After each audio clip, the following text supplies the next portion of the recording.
Shalom, all praises, glory, and honor unto Yahweh, by Hashem, Yahweh Shai, by Hashem Rakakwadash. Double honors unto the apostles and elders, the great millstone that rule well through the scriptures, and peace to the hopeful elect.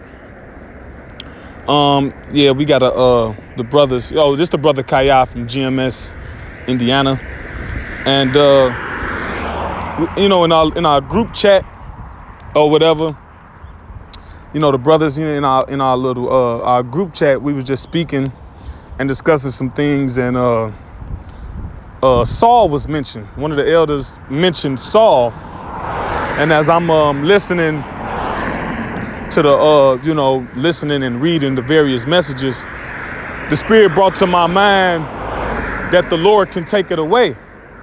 All right, the Lord can take His Spirit away. So you always move within that fear of the Lord, all right? Because the word fear, matter of fact, let's deal with it. Let's fear of the Lord. Let me see, fear in the Lord. I'm gonna get it in my other Bible app so we can look up that word fear. Okay, let me see.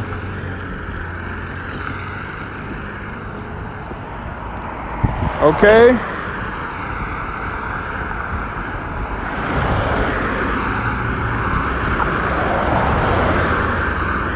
Okay. All right, let's see. Exodus 9 and 30. All right. Exodus 9 and 30. This dealing with Pharaoh. It says, but as for thee and thy servants, I know that ye will not yet fear Yahweh the Most High. All right, Lord, all caps, is the Lord's true name. His true name is Yahweh. So let's look up that word fear. Oh crap. Let's look up fear real quick.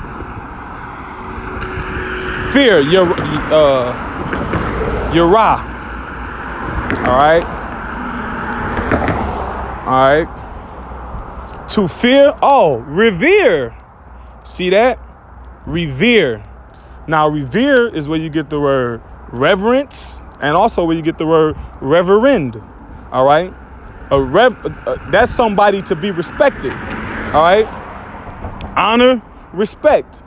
So if you respect someone, you do what they say. All right. And the Lord gave us a whole guideline on how to honor Him, how to respect Him as Israelites. All right. He gave the Israelites that, the so-called Negroes, Latinos, and Native Americans. And that's what the scripture says. This is Baruch 4 and 4.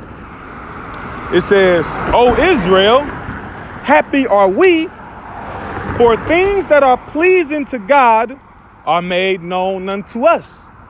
And they are in the Bible. Okay. And in the scriptures. And when you read about the story of Samuel, it's in the book of Samuel.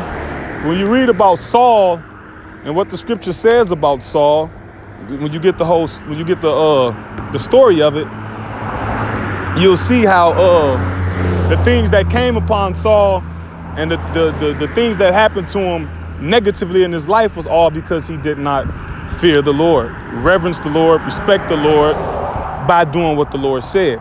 So let's get that scripture real quick. Salakia, 1 second. What was that scripture? Salakia, 1 second. I'm walking. Okay, hold on. Hearts.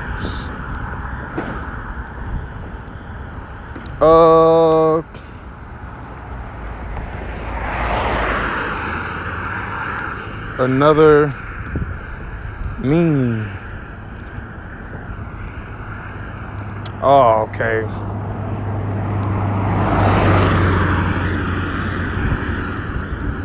I can't really just bear with me in this video. I'm walking. It's a lot of traffic, and I can't really. I'm trying to paraphrase the scripture.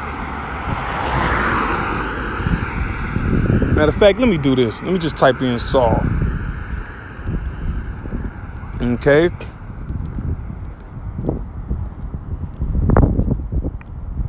All right.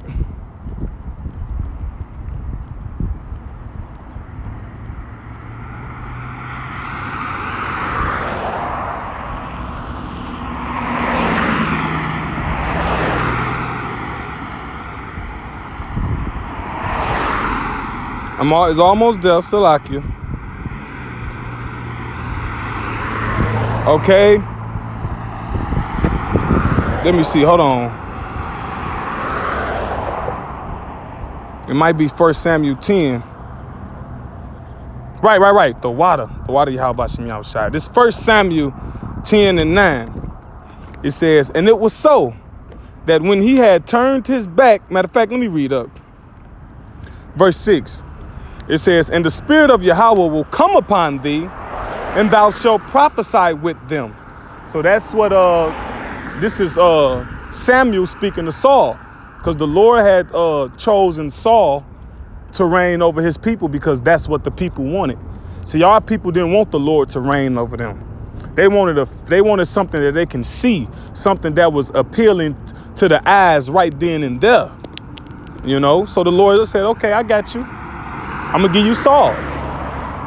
And it says, and the spirit of the Lord will come upon thee, and thou shalt prophesy with them, and shall be turned into another man. See, when the spirit of the Lord is on you, you become another person. All right. The prophets and the believers of the Lord are not like your average person. All right. It says, matter of fact, let me get a quick scripture on that. All right. There's scriptures on that.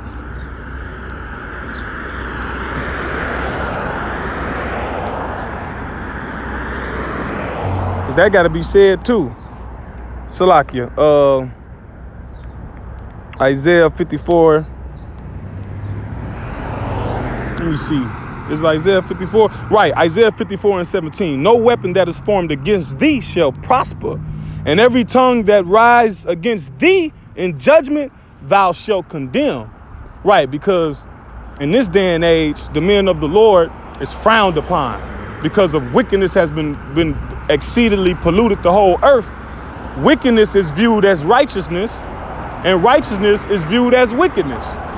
So the righteous people on the earth right now are viewed as weird, as off, as anti-Semitic, or whatever other name you want to put on it. But that's not so. It says, and every tongue that shall rise against thee in judgment thou shalt condemn. This is the heritage, and your heritage is something that belongs to you, like a possession. This is what was passed down for you. This is yours. This is the heritage of the servants of Yahweh, and their righteousness is of me, saith the Lord. So regardless of what you people don't understand, the men of the Lord, the true servants of the Lord, are justified by his righteousness. All right. And that's what the Lord did for Saul. He changed him into another man, a righteous man. Okay. Now let's go back. It says, verse 7, and let it be when these signs are come unto thee, that thou do as occasion serve thee, for God is with thee. And thou shalt go down before me to Gilgal, and behold, I will come down unto thee to offer burnt offers, and to sacrifices of peace offerings. 7 days shalt thou tarry till I come to thee, and show thee what thou shalt do. And it was so that when he had turned his back to go from Samuel, God gave him another heart. And all those signs came to pass that day, another mind. All right. Whatever his mind was on before, like what he was going to do for his future life, what type of plans or endeavors or dreams that he had, that he wanted to pursue, maybe be rich. All right. Whatever thoughts he had, those were put in the back. All right. And his mind was changed to the mind that a man of the Lord would have. All right. It says, and when they came thither to the hill, behold, a company of prophets met him, and the spirit of the Most High came upon him, and he prophesied among them. See, that's why the scripture says in Amos 3:8, it says, the lion have roared, who shall not fear? The Lord have spoken, who can but prophesy? You're compelled, all right? It's like you just have to. That's the only way you're gonna feel better. Like Jeremiah said, Jeremiah, he was so upset with prophesying to the people, and they wasn't getting it and understanding it, and they was putting hell on them, that he said, all right, well, I'm not gonna prophesy no more. It ain't getting me nothing but heartache. But he said he was weary with forbearing. The word of the Lord was like a fire in his bones, and he could not stay. He couldn't be content. He was fidgety. Like when you think about, you ever see the movie The Five Heartbeats, right? And the guy, they was playing a song and they was messing up the music. The piano player was messing up the music. And the guy, he was trying to bear it. He was trying to take it, but he just couldn't. He just couldn't take it. So what did he do? He ended up knocking the guy off the piano and started singing it and doing it the correct way, the right way. All right, because he was weary with forbearing too. All right, but then Saul, but then Saul disobeyed. See?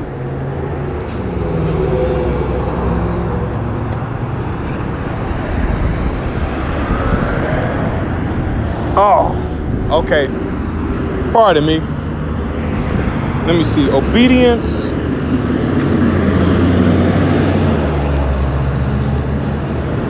Let me get this scripture.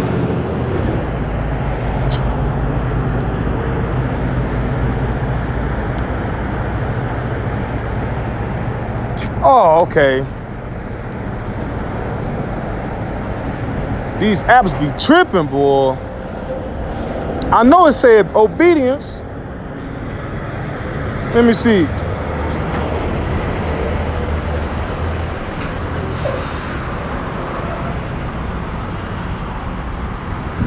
This is 1 Samuel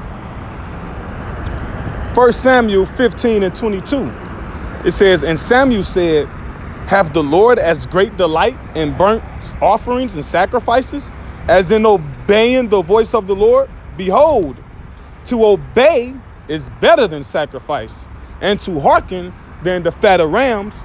For rebellion is as the sin of witchcraft. And the scripture says, suffer not a witch to live. So the sin for witchcraft is death, and so is rebellion.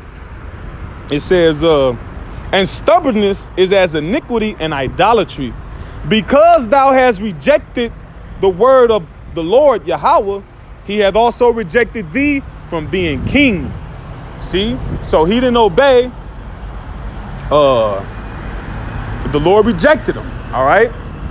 And it says, let's get the next verse.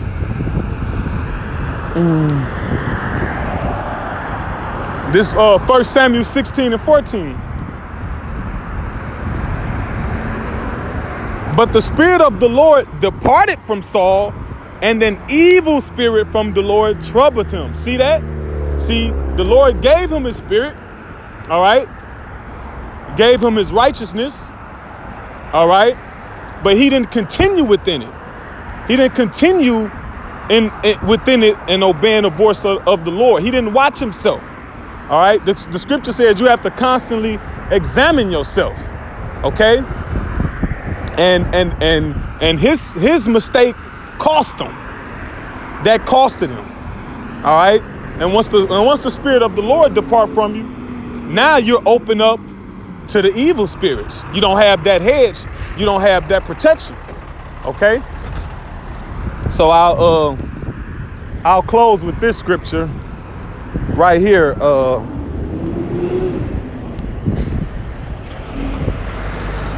Let me see. Romans 15 and 4. For whatsoever things were written aforetime were written for our learning, that we through patience and comfort of the scriptures might have hope. All right. And so that's why these things are written, these records, because the Bible is a record. All right. It's historical counts. All right. It tells us what to do, what not to do, and the punishment for those that happened, that the punishments to those that disobeyed the Lord. and the rewards for those that did obey.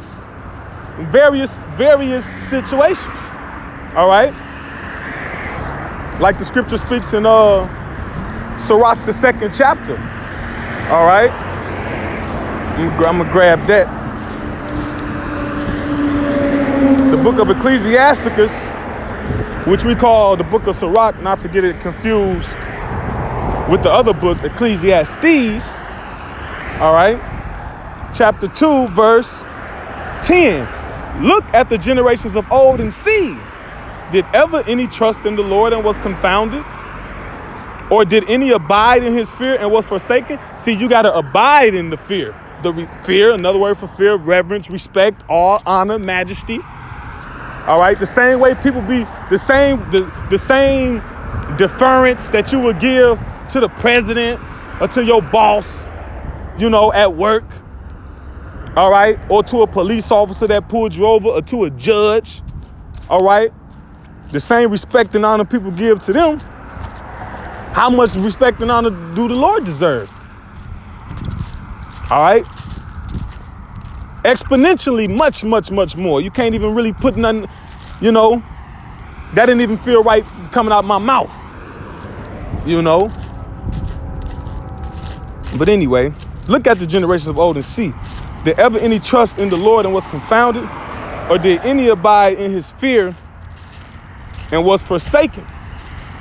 Or whom did he ever despise that called upon him? And the answer is none. All right. As long as you abide or continue, unto death, then you sealed. Your fate is, if you serve the Lord till you die, your fate is sealed. But we got your fate is sealed for a righteous expectation. You got a righteous and a positive hope, which is the kingdom of heaven. All right. But like these accounts is written, so like, not to sound like a broken record, Romans 15:4, but that's all these things written so we can read them and we can know the proper way to move within our walk. Shalom.